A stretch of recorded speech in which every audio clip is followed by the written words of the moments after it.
Oh, he's not coming back? Okay, let's continue. Levy Gardner Lavin.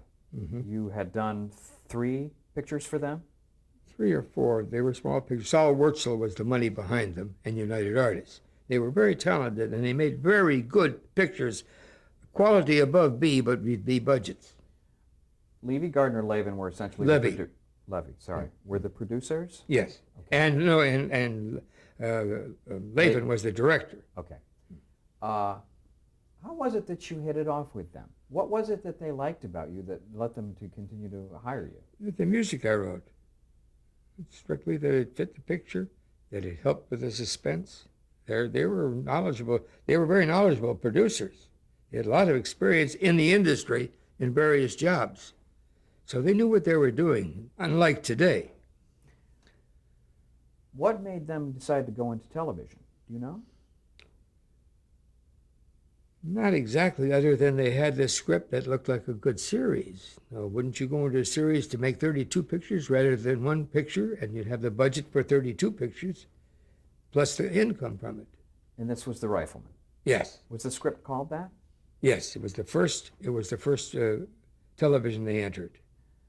Do you recall the circumstances of you being hired to do this? Well, they called me in and said, "We've got a series. You want to see if you have any ideas on it?" Had they sold the series yet to No. any network? No, it was made on speculation of their own. Had they shot a pilot yet? They were shooting the pilot. That's what I was to score, was the pilot. Okay.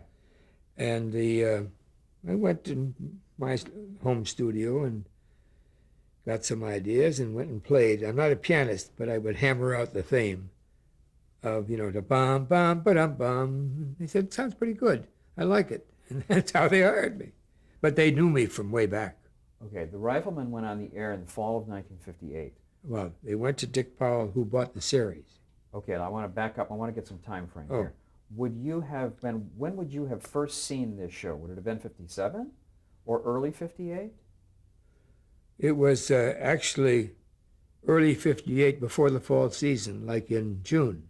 Now, that's when all the music directors were being sent to Europe because there was a different kind of a strike. It wasn't a strike. A new musicians guild was being formed. Now there was competition. So producers were stuck. If they hired musicians from 47 and 47 lost in the NLRB election, they could be in for big trouble cost-wise, and vice versa. Okay, just to clarify for a second, this was a period of time when there was a lot of strife in the music community here in LA. The AFM was one thing, the Musicians Guild. Musicians Guild was the other thing, and nobody knew who was going to win. That's right. And producers were caught in the middle here, depending on what they wanted to do music-wise. So, just to back up a little bit, you saw the pilot, Mm-hmm. and you wrote a theme, Mm-hmm. but you had not yet really played it or recorded it, or I assume even written the score. That's correct. Okay. Then what happened after that? Then they showed me the pilot in rough cut, which means before it's all finished, before the sound effects are there and so forth. And I spotted it for where music should go, and I actually wrote to that film like I would for a major film. And I wrote a score, and since I couldn't record it here, and all the studios were sending their musicians to either Munich, which had a fine orchestra, or France, or Italy, which is a little bit slow, but fine musicians, or England. But England was too close to our price. The best prices were Germany and Italy. You get more bang for your buck over there? Well, I got to use, 40, 50 musicians. What? No television was using more than 10. So it sounded like a movie score, with all that depth and spread, and which they loved, and the public took to it also. And I brought back that pilot. Subsequently, it was sold to Dick Powell, who was forming Four Star Productions, where independent producers would bring to him their product, or their pilots, or their ideas. And if Dick Powell liked it, he would help finance it and become a Four Star Productions, and then he'd share in the profit. Go ahead. Okay, so I'm not clear. Was The Rifleman a fully scored pilot before Dick Powell bought it? Oh, yes. It was. Oh, yes. It was ready to go on the air, but there was no air. So when you went to Munich, Yes. did you simply write that 20 minutes or so of music that the pilot required, or did you do more? No. Just I wrote it like a motion picture Okay. because at that time I had no idea either that it would sell or that I'd be involved that heavily. Okay. So you went to Munich to record this with a good-sized orchestra. That's correct. Actually, I did write some extra cues. I remember them saying, look, we think this is going to sell to somebody.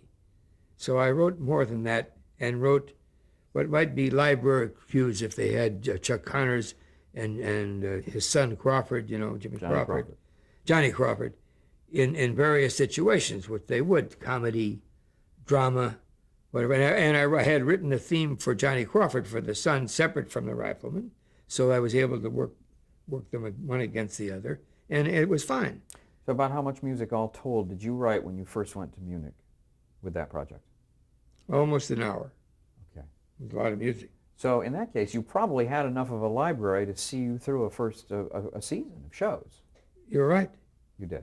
Absolutely right. Okay. But that seems to be pretty shrewd advanced planning, unless they were really, really certain they had a sale. Well, I wanted to help out too because by then I know I'm a part of it. If they sold the series, I'd be, getting a lot of work. And also, we had a very good relationship, dramatically and friendly. We worked well together. You mean Lovey Gardner? Right. And Oh, yeah. Okay. And they were very creative, and I would add to it, or they'd ask my opinion sometimes. It was a good team. That's unusual for a composer to be involved in that level of discussions, isn't it? Not so well. Yeah, answer your question, yes. But there are a lot of composers who've worked on films with producers who know them well, especially directors. And they'll come on the set when they're shooting sometimes. But it's too expensive to hire a composer while you're shooting because you're paying him for time he's not spending. But what you can do is if you hire him, he can start writing his material because that takes the longest. It's not writing to the picture that takes so long. It's getting what you want as a theme for A, B, C, or various portions of the story. And that's where you do your creative mumbling, scotch drinking, and various things to see what you have. Then, if you have the material, it's easy to write. So how long did it take you to come up with the Rifleman theme? About a week. Really? Yeah. You play around with different themes until one seems to work for you and you feel good about it. Then you put it against the picture, and if it seems to work, that's it. Now you have repetitions of it, changes of it, fast, slow, sad, happy, the various moods in which actors are put. Did you, in this case, come up with a theme that was so versatile it could be played fast or slow or high or low or soft or loud? Oh, sure, yeah. Oh, Is sure. that part of the trick, really? Remember, in movie music, you're not listening to it like you'd listen to something on a dance floor, where it has to be a certain tempo or it doesn't work. You're barely listening to some of the music. In fact, in those days, the saying was, if they hear your music, it's too loud. But you feel the music. Therefore, if you have a theme that's very fast, like Rifleman, it moves, but you have something that's mysterious, and you play it, doom, doom, doom, doom, doom. Same theme, but now it's mysterious, especially on the instrumentation you use. Mm-hmm. Low clarinet or something, or trombones and mutes. And you're using the theme all over the place. That's just good writing. That's like Wagner did, only in his own way. Right. What was Johnny Crawford's theme like? Very sort of a young kid's theme. Da da da dee dum, bum bum ba dum ba da dee dum. Very melodic, easy to hear, easy to hum, but not dynamic like the Rifleman. Did you have a villain's theme or a bad guy's No, theme? that you make up on the spot. Okay. That becomes a separate type of thing, totally different than the other themes. So it's recognizable as something different, but mainly gives the mood of what the villain might be doing. So, Lovey Gardner Laban sold the Rifleman to Dick Powell. Mm-hmm. At what point then, did you become music director for Four Star Productions? Did this follow immediately? No. Well, probably so. What was the I didn't know. connection? Was there a connection? Well, the connection was that Dick liked the music so much, he asked his agent to get a hold of me and called me into his office. Said, "Can you do for me for 13 series what you did for the Rifleman?" I said, "Dick, nobody can do that. Nobody has the time to write 13 things. But I can get you composers who will." He said, "Well," and he made arrangements, and we talked with the agents and so on and so on. And he wanted me to become his music director and part of his company and do just that. Write what I could, and what I couldn't, employ people of the quality of Elmer Bernstein, Rosenthal, Arthur Morton, various composers in Hollywood who knew how to write. Then I would have those scores sent to Munich because we still had to record there. And they'd be sent by airmail to Munich to a copyist. Trudy and I had a hotel room, 2 hotel rooms there, 1 suite for the music and 1 suite for our sleeping. And the music would come in daily. I'd study the music and conduct it the next day. Okay, this is a little bit farther down the line, though, when you had all those shows going. How? When I joined, he had 13 series a week. That's big. So you're saying that the fall of '58, Dick had all those shows That's committed? correct. That's correct. But just like he had the Rifleman committed. So that's a lot of television. Whoa, it's scary. Well, what I'm curious about is when you took that job and how long it was before you had to go to Munich armed with all this music to record. Was it a matter of just a few months? No, because that was for the 59-60 season. Okay. So that you had the summer. Because the Rifleman went on the air in '58, and Dick's, and for example, the Detectives went on the air in the fall of '59. That's correct. So the fall of '59 was the big year. That's correct. Okay, got it. So,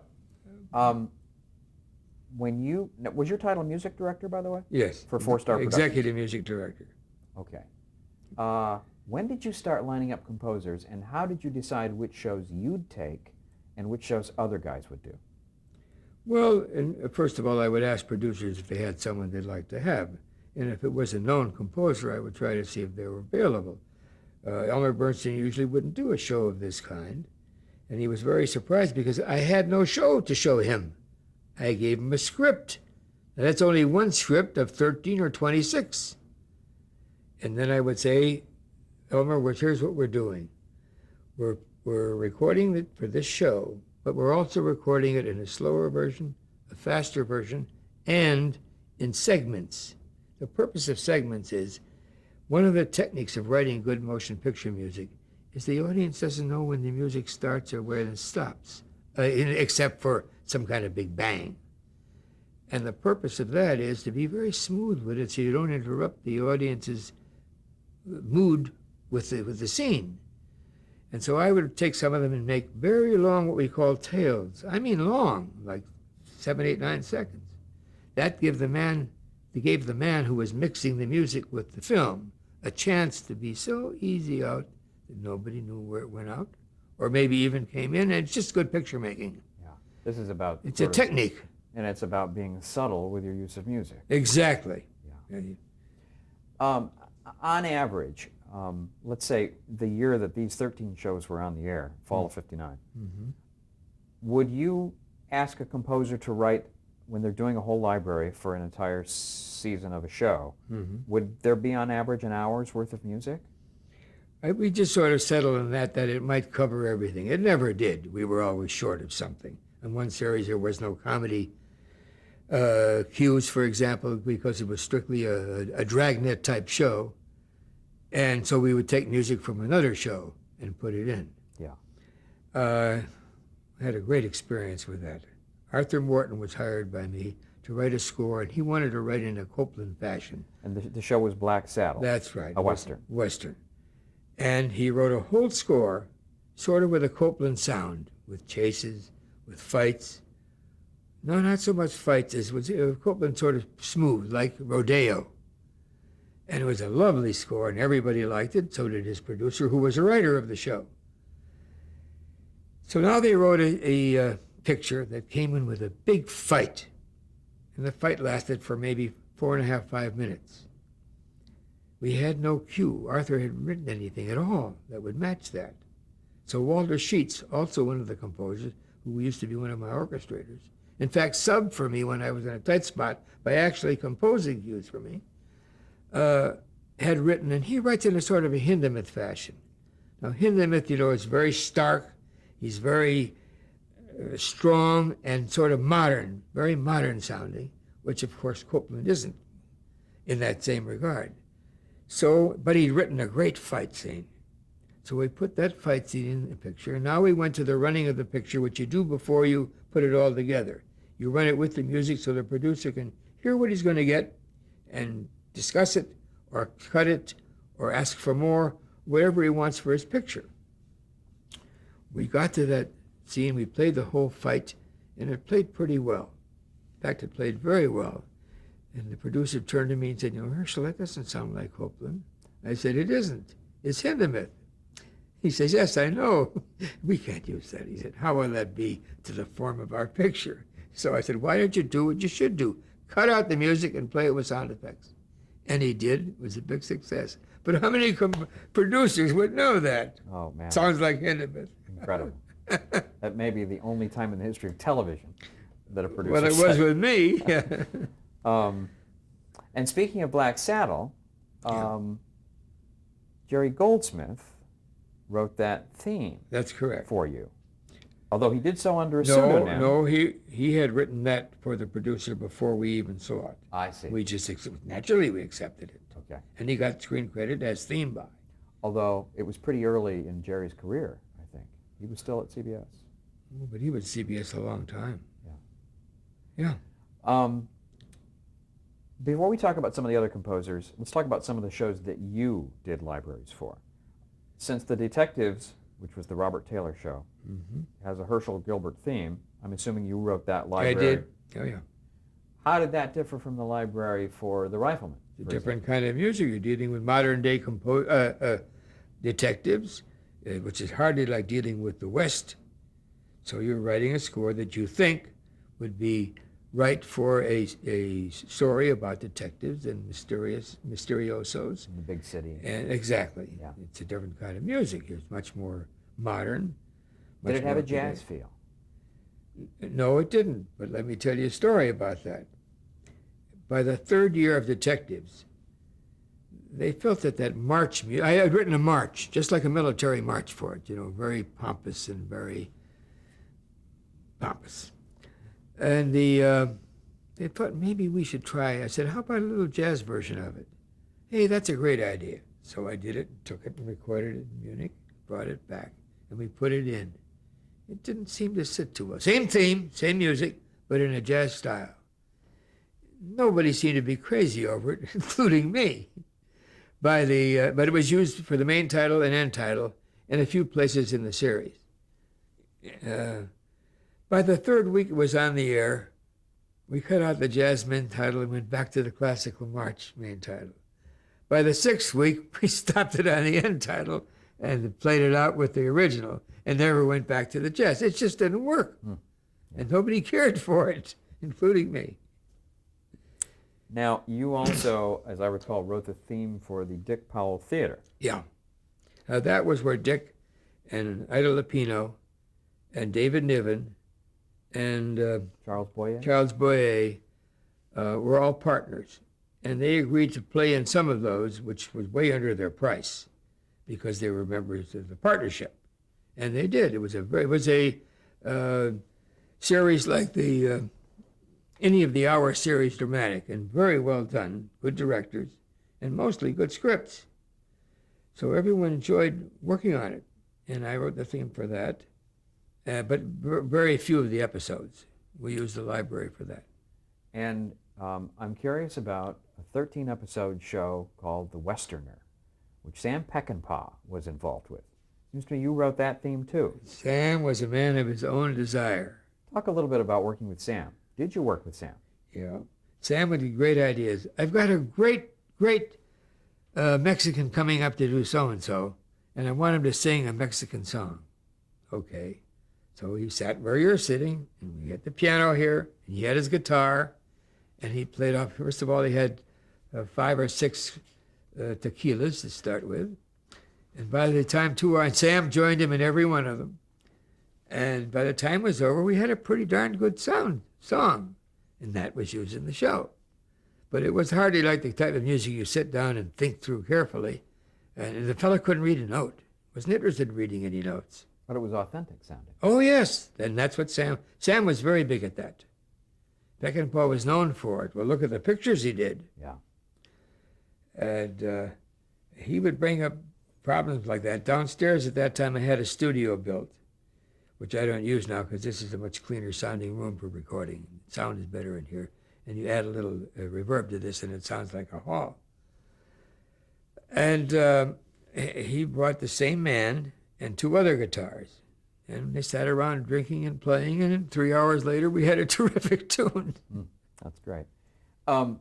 This period of time, though, which would be 59, 60, 61, 62. 62.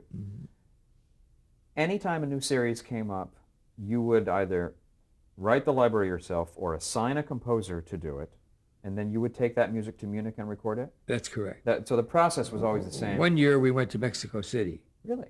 Well, it was closer, faster, in a sense cheaper, and I did use a symphony. And it was okay. Wasn't as good as Munich? No, they didn't have as good musicians. They had great trumpet players. Mexico, known for trumpet players and fiddle players, for mariachis. Yeah. But the French horns were terrible. Yeah. And was that toward the end of your tenure at 4-Star? well, first of all, there was a different kind of problem. When Dick Powell hired me, he hired a man named Tom McDermott to be his salesman. Tom had sold the Danny Thomas Show, Loretta Young, big shows, had sold them to the networks. Tom had an unfortunate personality. I don't know what I'm getting into here, but he antagonized many of the network people. So much so that when Dick hired him, Dick didn't know that no network would take our shows other than ABC. If you notice, all the 4-Star shows but one, and that was this hour show, which was so big with Niven and Boyer and so forth, were on ABC. And that was one of the reasons, so I'm told. And he had made a bad mark with them. Okay. Zane Grey Theater, I think, had already been on the air. When you came in to take over the music for 4-Star, did you sort of overhaul the musical sound of Zane Grey Theater? No. We wanted to keep it the same. It was successful. And I think Rudy Schrager, in a sense, handled the whole show. We did something else at 4-Star. When you have what's called music tracks, and you want to put them to a scene, you'll have a music editor there. That's his job, or her job, to play it with, on a little moviola, see where it works. Where it doesn't work, you cut the music, or you find some way in or out of it. And I used composers to do that, because composers would then think like composers when they were getting these tracks. And Rudy Schrager was one, Joe Molinor was another. And they would sit with the music editor and tell them where they wanted this portion of the piece or that portion.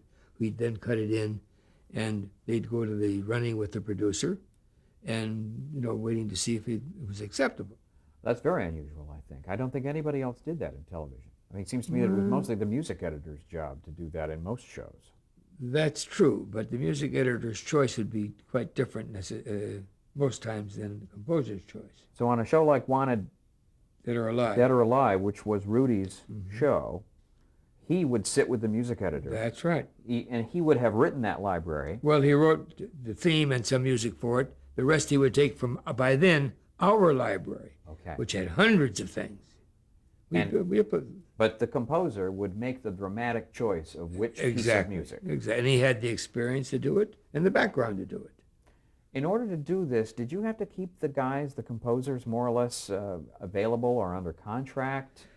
There were no contracts, but they were working so much it didn't matter. They were they came in every day and they got their checks. I think it was on a weekly, but I'm not, I don't actually remember.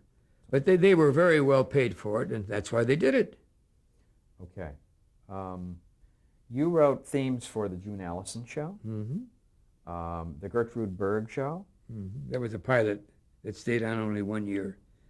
Did you write the theme for McKeever and the Colonel? Yes. In 62? Mm-hmm. Did you write the theme for Ensign O'Toole? Mm-hmm. Okay. These were all 4-star shows. Right. Right up through the time you finished up. They were all short-lived, like 1 year. Yeah. Okay. I have to ask you about Burke's Law. Maybe one of the most famous themes in 60s television, and unique for reasons I want you to explain. You'd have that teaser. Gene Barry would probably be out to dinner with some gorgeous young lady. Always gorgeous. And there would be a call saying, you've got to come down to headquarters, there's been a murder. Right. And just as they're about to get into a love scene. Always. So what happened musically at that point? Well, when I got the assignment, that was producer for that. Aaron Spelling. Aaron Spelling, right. We had some to-dos with him. You know, so everything is not always peaceful in the music department. I want to talk about this. And he asked me if I'd like to write it. I said yes. I was trying to get some ideas, and I got an idea of using a semi-jazz sound with an alto saxophone for the theme. And then I got another idea, and I had the theme go do-dee-da, do-da-dee-da, and stop. And I went to Aaron and said, that's where you get some very sexy gal to go, it's Burke's Law. And he said, I don't know about that. By the time it ended up, they had a contest and were bringing girls to the studio, you know, by 3s and 4s, all trying to say, it's Burke's Law, you know. and then they would choose the most sensuous of the voices, and it paid off. Everybody knew that series the moment they heard that little theme, and then the music picked up right after that, and you never heard a voice again. Right. And they didn't use it on the replay because Aaron told me that not the replay, pardon me, but when they brought the series back a couple of years ago, because the 4-star wanted too much money for it. See, 4-star owned it. But that breathy voice, it's Burke's Law. That was And then you would kick in with the orchestra going, da da da da da da da. Right. Oh boy, it was one of the most unusual and memorable themes of the 60s. Well, memorable it was. Now, what about Burke's Law? Was that also a library, and did you write much of it? Oh yes, I wrote much of it, but it was a library. Yes, that was easy because all the shows were almost the same format. You did use different themes, of course, especially for the heavies. You didn't want to always sound the same. But for Barry, you always use that theme. And then we started to record with him. He's a singer too, you know. Right. Somehow we got out one album, but not much happened with it. You never know in those days what's going to happen to an album. But I did record an album with him, and he was good at it. Okay, let's pause there.